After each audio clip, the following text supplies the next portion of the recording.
You got it coming in for building number 2 on the 97th floor. People trapped. 90, what floor? We're all around the building. We're completely around the building. We're into the building now, okay? 2,000 people were trapped in the north and south towers. By the door to block the smoke and stay where you are. We're sending people upstairs. The fire department's coming upstairs. Firefighters from across New York were sent to the scene. They're coming. They're coming. They're downstairs. They're on the way. Knowing what he might soon face, fireman Walter Hines left a hurried voice message for his wife. I got almost every fireman in the city coming to help you.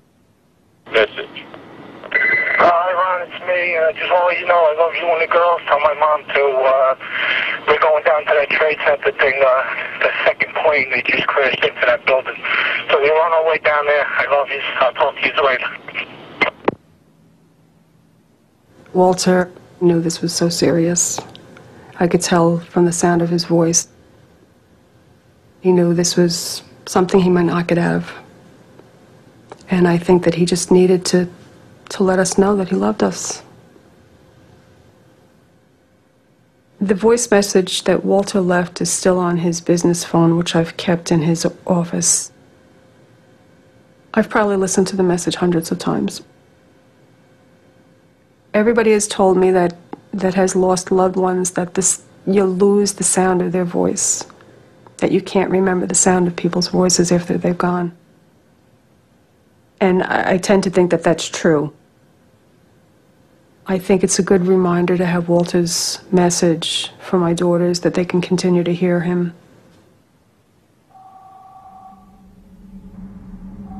While some messages provide consolation, others are a painful reminder of a missed opportunity to say goodbye. I woke up to my telephone ringing. I worked nights at the time, so I didn't want to be bothered. And then my cell phone rang again. And I'm like, I'm not going to answer it. I'd say it was probably about 1 o'clock in the afternoon that my cell phone rang with a message. First saved message. Neil, it's Brian. A plane crashed into the trade center. It's on fire, and I'm in it. And I can't breathe. Tell everyone I love them. I don't get out of here. Goodbye. End of message. Brian left that message, and that must have been the first or second phone call that I received that morning. And I mean, I just didn't realize it. You know, it's really hard to struggle with, what would have happened if I answered the phone? But I mean, I couldn't do anything, even if I did answer it. First saved message. I keep the message on an MP3 file, so I have it on CD, I have it hidden away in a safe, I have it, on every hard drive I have. I have it everywhere just so that nothing happens to it. It's Brian's last words. I mean, that's one of the reasons why recordings were made, was so people could record their last words. I think it gives me a little bit of guidance. I draw from Brian's strength when I hear the message.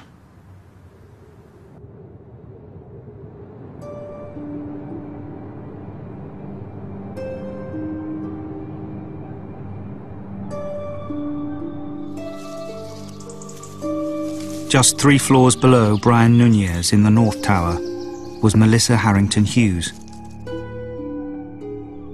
She was trapped on the 101st floor. Shortly after the first plane had hit her building, Melissa had called her father. But 55 minutes later, he'd heard nothing since. When we stopped our conversation, I thought she sounded in control of herself, and knowing my daughter Melissa the way I knew her, I didn't think she would have any problem getting out of the building. Whilst Melissa's father watched the events unfolding at home, her only brother Michael was at his office in Boston when he heard the news. I just started crying and just couldn't believe it. And really couldn't muster any words to anybody. I kind of had to go back up to work and say, I gotta go. I was just thinking, I hope she got out. I hope she got out. Either by a stairs, elevator, maybe they were gonna bring helicopters, I didn't know.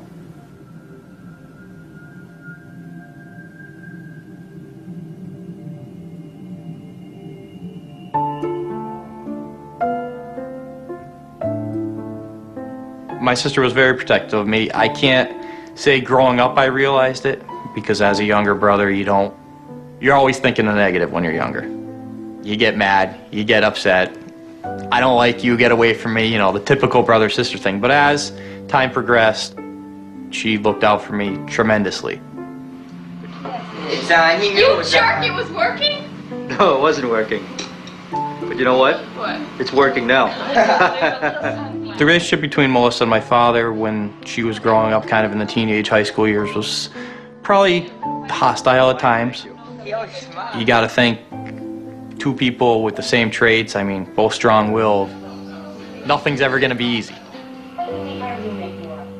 He was probably the only person she couldn't win against, was my father, and I think her traits came from him. Her drive and her strong-willed. Growing up, Melissa had always been determined to experience life beyond her small-town roots in Massachusetts. Melissa spent the summer in France. She had the idea that Paris was the greatest city in the world, loved the clothes, loved the hairstyles. She had long hair. When she came back, her hair was very short. That was a style in Paris. When she got off the airplane, her mother and I looked at her and we were like, we didn't expect that.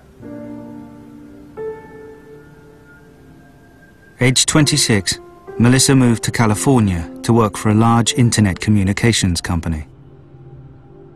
Melissa was a very ambitious young lady.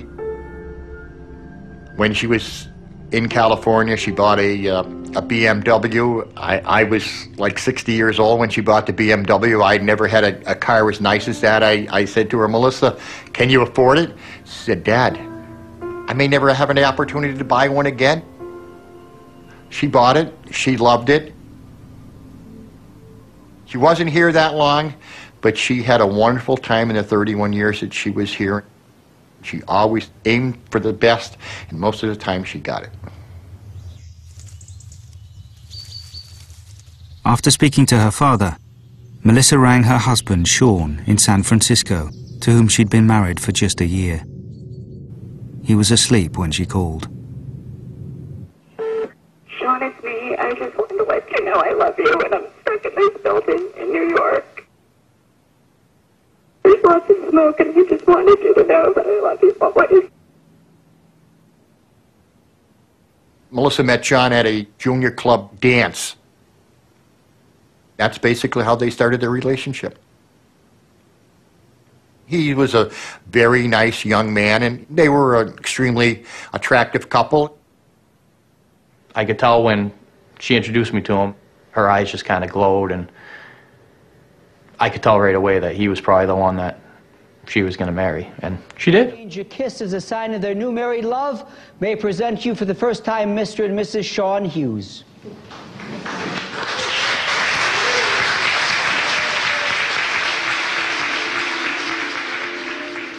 When I heard her message to Sean, I heard in her voice hopelessness.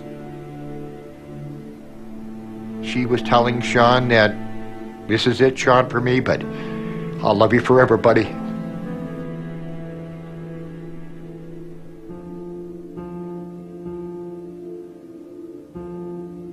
I don't know if I could say it was a good thing.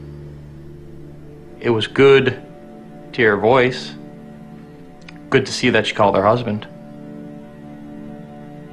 Emotional when you heard it. All sorts of different emotions come out. Obviously sad because you're assuming when you hear it that she can't get out, but like I said, good emotions because I could hear her voice. It's always good to hear the voice.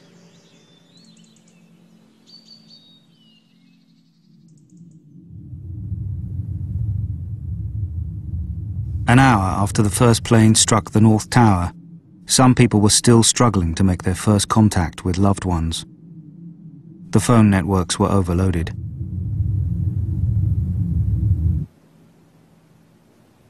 By the time 41-year-old Tom McGuinness managed to get through to his wife, he already knew there was no possibility of escape. Right away I say, "Where are you? Where are you?" And I'm almost annoyed because he's not answering me. And then he says, we're in a conference room that we can't get out of. We're trapped in a conference room. And I said, well, who's with you? And he rattles off the names of a couple of guys I know, 3 guys that were with him, plus these other people. And you could hear it in the background. You could hear people talking. You didn't hear panic. You heard, I remember one guy yelling, let's just knock down this goddamn wall. I remember telling him, I said, you're going to get out of there. I kept telling him that. And that's when he said to me, he goes, Ileana, you don't understand. He says, there are people jumping from the floors above us. And that's when I just thought, oh my God. Like, what are these guys going through that they are seeing what's going on right above them? And it was just unbelievable. And I just kept saying, you're coming home tonight. You're coming home tonight. And he said, I love you. And he said, take care of Caitlin. He said, I have to get down on the floor. I love you. And that's when I lost the connection at that point.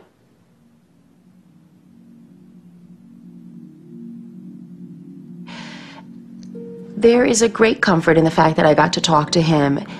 And the funny thing about that comfort is it was not a great comfort that day or even, weeks later. But it's a great comfort now. It was a great comfort months later.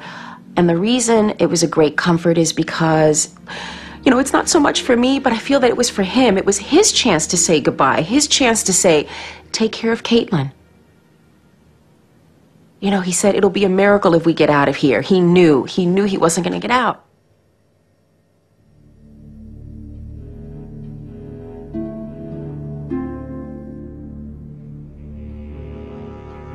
In the South Tower, the second to be hit, conditions were now desperate. Stephen Muldery worked alongside a group of close college friends, all former high school athletes. As the fire spread, the group made a collective decision to stick together and try and reach the roof. They now faced a grueling 21-story climb up the stairwells through heat and smoke. Stephen was passionate about basketball, but he was tiny and slight. I have a picture of him in 8th grade when he was devoted to basketball. And he is standing between 2 fully grown classmates who were his best friends. And he looks like he's the mascot, and he wasn't. He hung in there. I feel basketball was a critical element in the person he grew to be. He never lost the fire or the desire. I saw it in the aftermath of Stephen's death, when the loyalty of all the people he had played basketball with was made evident to me. And I saw the gifts that had come from the teamwork.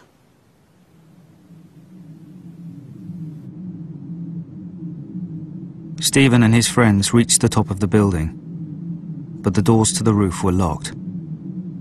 They retreated back down the stairwells and took refuge in an empty conference room on the 88th floor. Sharing a single mobile phone, each one took turns to say their goodbyes.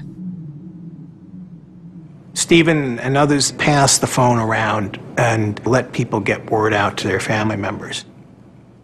And at this point, there was a sense of dread among those people making the calls. There was a sense that they were doomed.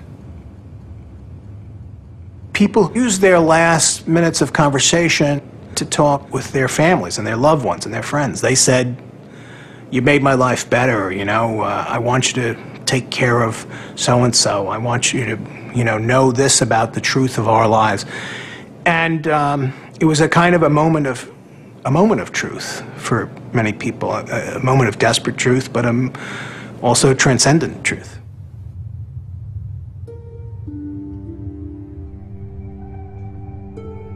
"65 minutes after the North Tower was hit, a string of desperate calls was still being made from the building. For the family of 37-year-old Jeffrey Nussbaum, his struggle to live is documented in agonizing detail. My phone rang, and it was Jeff. And Jeff told me that the room is filling up with smoke. It was difficult for them to breathe. He told me the sprinkler systems went off and they were like ankle deep in water. When you're so emotionally involved, you don't look at your wristwatch. And the phone company sent me a breakdown of his phone bill. I waited over 2 years for him to be identified. So anything is cherishable to me. And what was identified was so microscopic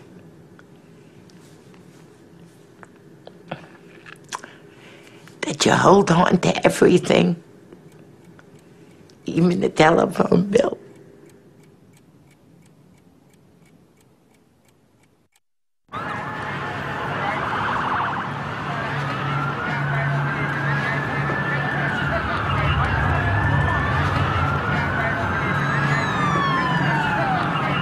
By 10 o'clock, the rescue operation had made very little progress. The fire department had been blighted by malfunctioning radio receivers within the towers. Once inside on the stairwells, the firefighters could not communicate with each other. But that silence was about to be broken. Someone was able to make the radio receiver work. And we have a remarkable, illuminating document of the effort to get up to the high floors in the South Tower. Battalion 7 on floor 40 of Tower 2. We got one elevator working up to the 40th floor, staffed by a member of Line 15. The man who repaired the radio receiver was 45-year-old Oreo Palmer. As Chief of Battalion 7, Palmer was amongst the first to arrive at the scene. As he entered the South Tower, he single-handedly fixed an elevator and took it to the 40th floor, halfway to where almost 700 people were struggling to stay alive. And then he started to climb on foot. And because he was a very, very fit man, he was able to make tremendous progress. He had run marathons, he ran half marathons. We're on the 43rd floor, in stairway B. What floor should we try to get up to, Oreo? I'm up to 5'5". He went 12 floors in 10 minutes, wearing all the bunker gear, which had 50 or 60 pounds. We're going to have to host it. I'm on 69 now, so we need a higher bank, please. These stairway walls have been compromised on 73 and 74. The walls are breached, so be careful. Yeah. When I first heard Oreo's voice on the tapes, you can tell he knows he's in a race against time. Oreo's conserving his oxygen, he's conserving his energy. That's why there's not a lot of chatter on his part on the tape. 6 more to go. During his ascent, Palmer discovered that one stairwell, the south, was still intact all the way to the impact zone and beyond. For the hundreds trapped there, this stairwell could have been an escape route. What stair are you in, Oreo? South Tower, South Tower. The 78th floor in the South Tower was the bridge point between living and the dead. It was a transfer spot in the elevator system, and a lot of people had mass there. And when the second plane hit, a lot of them were killed outright, a lot of them were injured and waiting for help. And Oreo Palmer was rising and racing to that point to get to them. We got tanks outside the pockets of fire. We should be able to knock it down with 2 lines. Where you go that? 78th floor, numerous 1045 call lines. 478. Numerous civilians, we have 2 engines up there. All right, 10-4, we're on our way. And Oriole got up there pretty quick. Anyone who was wounded or dying, to know somebody was able to get up there, they knew there had to be a way out. The people who were there at the point of impact, to have seen him, I can only imagine there must have been some elation or euphoria that's probably undescribable. Maybe. Just to see him and realize there's some hope here, thanks to this guy who just made it up here.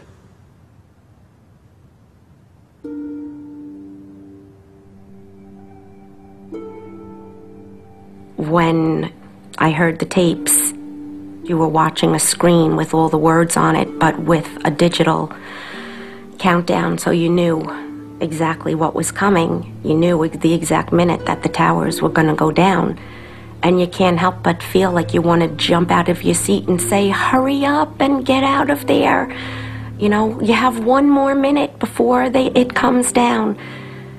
And that's the hard part. That was the hard part. I was not surprised when I heard that Oreo had made it to the 78th floor. He made it up to the point of impact, and it's amazing. He left a story behind. My kids will have it, their kids will have it, and I just feel that it's to honor his memory and the person that he was.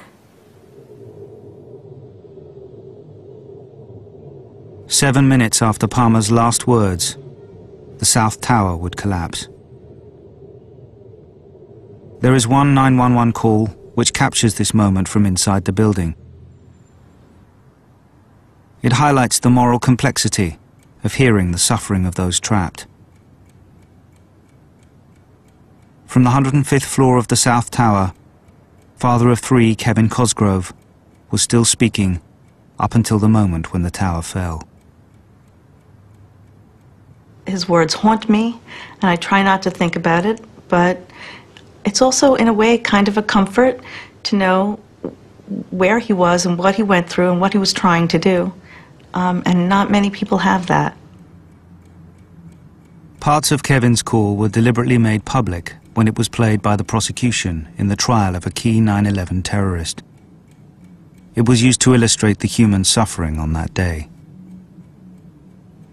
The first copy of it wasn't cleaned up at all. There was a lot of background noise, and it was hard to hear what he was saying. And it was certainly hard to listen to him not being able to breathe very well.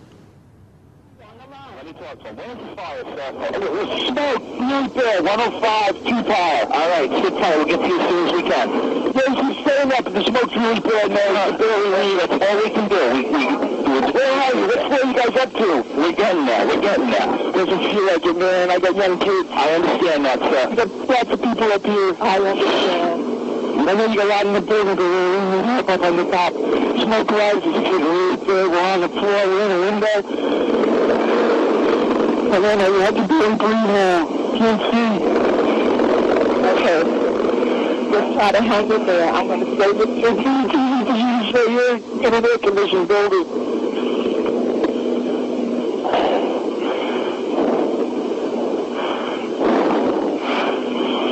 It's really bad. It's black. It's iron. We're young men. We're not ready to die. I understand. Hello? Hello? We're looking at financial center. 3 of us, 2 broken windows.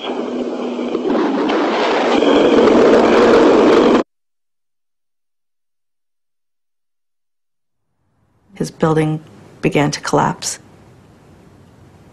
It was the first one to fall. Some people said, you know, hearing Kevin's words has made the events of 9/11 more human for them, that there were really people in there and it wasn't just buildings.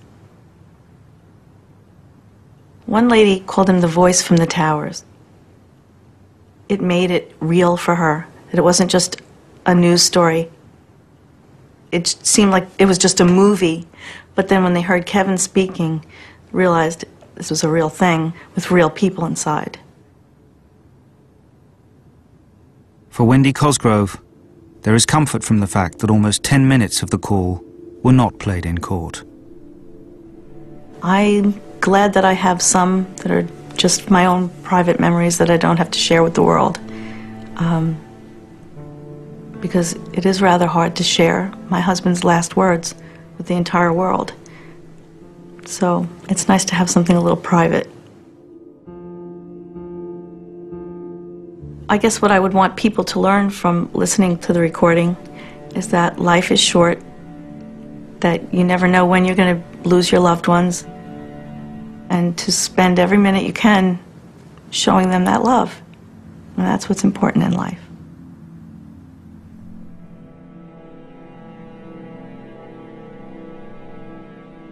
After 62 minutes, the South Tower, although the second to be hit, was the first to fall. Almost 1,000 civilians and firefighters died. Along with Kevin Cosgrove, they included Brad Fetchit, Shimmy Beagleisen, firefighter Walter Hines, Battalion Chief Oreo Palmer, and Stephen Muldery. The phone rang, and it was Amy, my youngest daughter. And the first thing I said to her was, "Where's Stephen?" And she didn't answer. There was just silence. I got home and I called my mother, and she was so happy to hear my voice. And I told her about Stephen. And I just know she just screamed, and that was it. She knew he was gone. And a sound came out of me that I'd never heard in my life. It was just an animal sound. And I knew when I heard that sound for the first time in my life, that howl, that it was universal.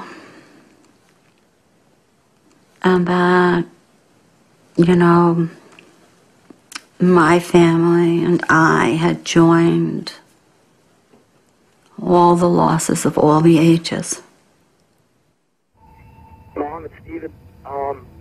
My plane, my building got hit by a plane, and right now I think I'm okay. I'm safe now. The message that he left for me meant everything to me. I mean, I clung to it. I listened to it repeatedly in the days after. But I did put it aside at a certain point and say that I would not continue to do that. And a very odd thing happened, and it is that as time went by, I created a new message that had never been left. I added to what he had left, thinking he had left it. In his message to me, he said, "I'll be all right, and I will call you." In the message that I then began living with, you know, maybe a year after, was, "I'll be all right, and you will too." I made him say it in my memory over and over and over again.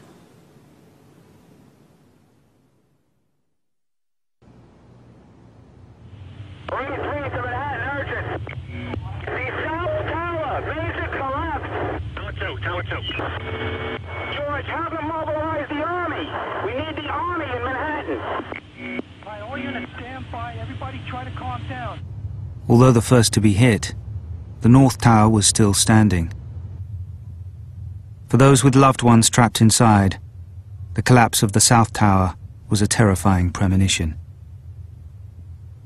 When the first tower went down, I was hoping that Melissa had gotten out of the building. I knew she was not in that tower.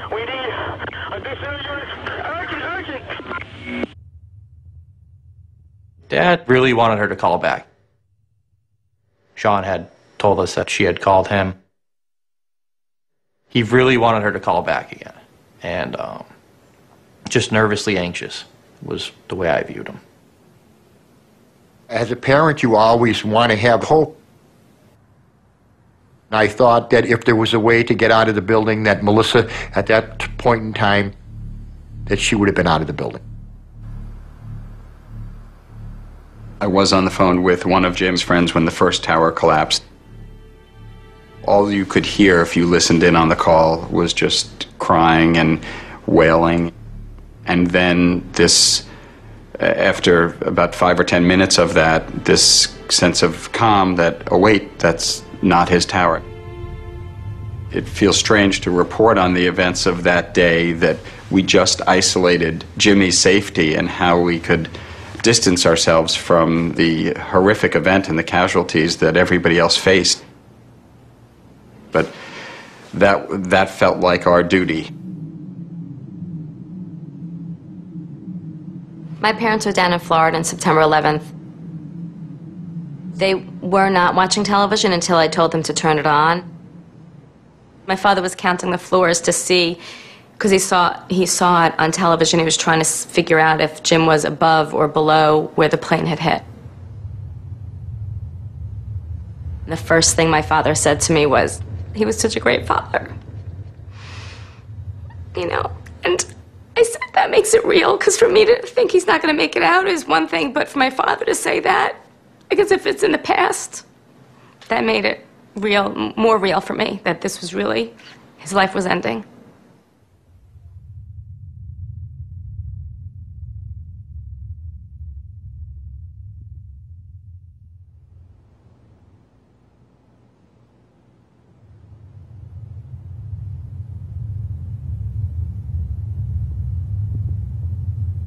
At 10:28, 102 minutes after it was hit, the North Tower fell.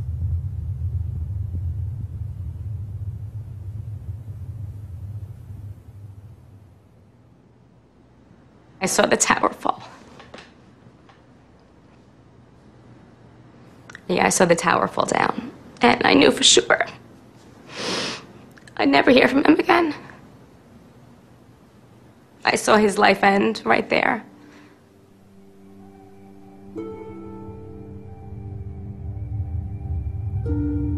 I felt, my heart had been ripped from my body. I can't ever remember feeling that sadness ever in life, or that much emotion and tears, and nor do I hope I ever will. My wife Beverly was working, teaching school in Chicopee. I had to drive to Chicopee to inform my wife that Melissa was in the North Tower. We were listening to the whole thing on the radio when we were driving back, and on our way home, the North Tower collapsed. My wife asked me to shut the radio off. I shut the radio off, and we came home and cried together.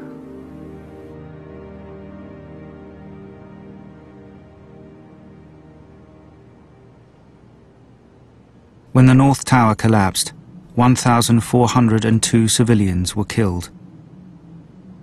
Along with Melissa Harrington Hughes and Jim Gartenberg, they included Christopher Hanley, Brian Nunez, Jeffrey Nussbaum, and Tom McGuinness.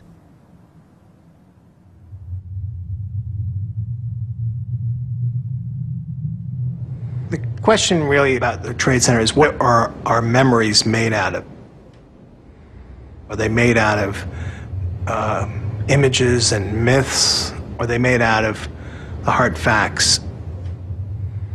The audible record of that day is essential, because if history is going to be a tool for the living, if memory is going to be something that we can rely on, then you can't blink, you can't turn away. You have to say, this is what happened, and this is how it happened. For the families, the pain of September the 11th may never recede.